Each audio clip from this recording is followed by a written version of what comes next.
Malayali from India എന്ന് പറഞ്ഞ ഒരു ബ്രാൻഡാണ്. മലയാളി ലോകത്ത് എവിടെയായിരുന്നാലും അവരുടെ സൗഹാർദ്ദവും മത സൗഹാർദ്ദവും എല്ലാ കാലത്തും ഓർമ്മിക്കുന്നു. ഈ ഒരു സിനിമ എല്ലാവർക്കും ഉള്ള ഒരു നമ്മളെന്താ പറയുക, എല്ലാവർക്കും ഉള്ളൊരു സമർപ്പണമാണ്. മലയാളികൾക്കൊരു ട്രിബ്യൂട്ടാണ്. നല്ലൊരു സിനിമ, എല്ലാവരും തിയേറ്ററിൽ തന്നെ കാണണം. കുഴപ്പമില്ലായിരുന്നു, അത്ര അങ്ങോട്ട് കയറിയില്ല. എന്താണ് ഈ പടത്തിൻ്റെ ഒരു കണ്ടന്റ്? അതായത് കോമഡിയാണോ? കോമഡി ഇമോഷൻ തന്നെയാണ്, പക്ഷെ രണ്ടിനും ആ ഒരു ഗ്രിപ്പ് ഉണ്ടായിരുന്നു. ദിലീപിൻ്റെ പെർഫോമൻസ് നല്ലായിരുന്നു. പെർഫോമൻസ് അല്ലായിരുന്നു, പക്ഷേ സ്ക്രിപ്റ്റാണ് എനിക്ക് തോന്നുന്നു അങ്ങോട്ട്. കാരണം എന്താണെന്ന് വെച്ച് കഴിഞ്ഞാൽ നമ്മൾക്ക് അവരുടെ അറിയാം, ഒരു സിറ്റുവേഷണൽ കോമഡി ചെയ്യണവരാ. കാരണം കയ്യിൽ നിന്ന് ഇടേണ്ട ആവശ്യമില്ല, അവർക്ക് ആ കോമഡി നല്ലോണം ചെയ്യുന്നു. പക്ഷെ നമുക്ക് അതിലോട്ട് അങ്ങോട്ട് എത്താൻ പറ്റിയിട്ടില്ല. അതായത് നമ്മൾ ഒരുപാട് കണ്ടിട്ടുള്ളതായിരുന്നു. കാരണം ഈ പാട്രിയോട്ടിസം ഇതെല്ലാം ആ ഒരു എത്രത്തോളം അത് പിടിച്ചിട്ടുണ്ടെന്ന് അറിയില്ല. അത് കാരണം ഇത് പാട്രിയോട്ടിസമാണ്. ഒരു മലയാളി ഇന്ത്യനെ റെപ്രസെൻ്റ് ചെയ്ത് ലോകത്തിൽ ചെയ്യുന്ന നന്മകളും ഇത് ചെയ്തിട്ടാണ് കാണിക്കുന്നത്. അതെന്തോരം കണക്റ്റ് ആയിട്ടുണ്ടെന്ന് എനിക്ക് തോന്നുന്നില്ല, അത്ര ആയിട്ടില്ല. കോമഡി കൊണ്ടുപോകാനാണ് സ്ട്രോങ് പോയിന്റ് പറയുന്നുണ്ടെങ്കിൽ പോലും ഇടയ്ക്ക് ആളുകളെ ബോറടിപ്പിക്കാതെ ഇടയ്ക്ക് കോമഡി കയറ്റി നല്ല രീതിയിൽ പടം വെക്കുകയാണ്. രാജ്യസ്നേഹത്തിൻ്റെ ഒരു സംഭവം എന്ന് പറയുന്നത് രാജ്യസ്നേഹം ആ പോയിന്റ് ഉണ്ട്, പക്ഷെ എന്നാൽ പോലെ ഒരു മലയാളി എന്നുള്ളൊരു പോയിന്റാണ് അവർ കൂടുതലും എന്നാണ് പറയുന്നത്. അതിലാണ് നമ്മളെല്ലാവരും ഒരു മലയാളി ക്യാരക്ടർ ഉണ്ടല്ലോ, അത് എവിടെ ചെന്നാലും മലയാളി എന്തൊക്കെ പ്രശ്നം വന്നാലും ഓവർകം ചെയ്ത് തിരിച്ചു വരുന്നുള്ളൊരു പോയിന്റ് ഷാരി സബിലുണ്ടെങ്കിൽ പറഞ്ഞു. ഈ സിനിമയിൽ കുറേ രാഷ്ട്രീയക്കാരെ എടുത്തു കാണിച്ചത് അതിനുള്ള ധൈര്യം കിട്ടിയിരിക്കുന്ന ഈ സംവിധാനമാണ്. കാരണം എന്ന് വെച്ച് കഴിഞ്ഞാൽ നമ്മൾക്കറിയാത്ത കുറേ കാര്യങ്ങൾ നടക്കുന്നതെല്ലാം തുറന്നു കാണിക്കാനുള്ളൊരു മനസ്സ് കാണിച്ചു. ജനഗണമനയ്ക്ക് ശേഷം ഇത്ര ഫീൽ ചെയ്യുന്ന രീതിയിൽ ഈ സിനിമ മുന്നോട്ട് പോകണം.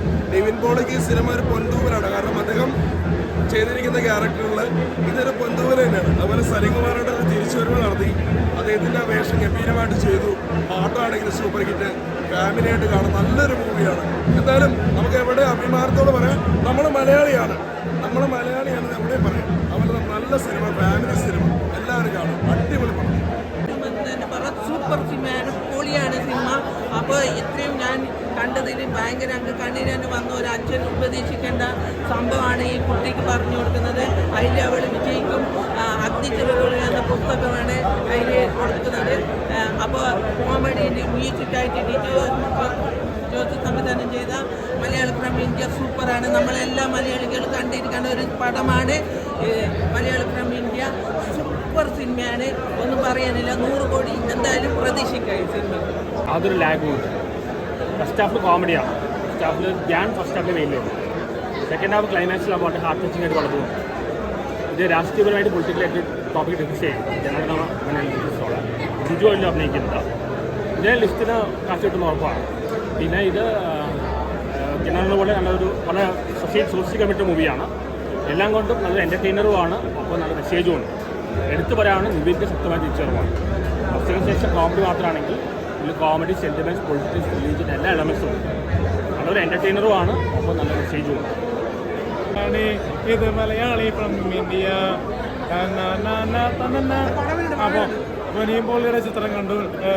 മലയാളി ഫ്രം ഇന്ത്യ ഒരു പക്ക feel good mass comedy emotional ഡ്രാമയാണ്. ഒരു ഗൾഫ് മലയാളിയും തീർച്ചയായിട്ടും കാണേണ്ട സിനിമയാണ്. ഒരു ഇന്ത്യക്കാരനും തീർച്ചയായിട്ടും ഓരോ മലയാളിക്കും സ്നേഹബന്ധങ്ങളുടെ വില അറിയാവുന്നവർ ധൈര്യമായിട്ടും ഇന്നൊരു തൊഴിലാളി ദിനം കൂടിയാണ്. തൊഴിലാളികൾ തീർച്ചയായിട്ടും കാണേണ്ട സിനിമയാണ്.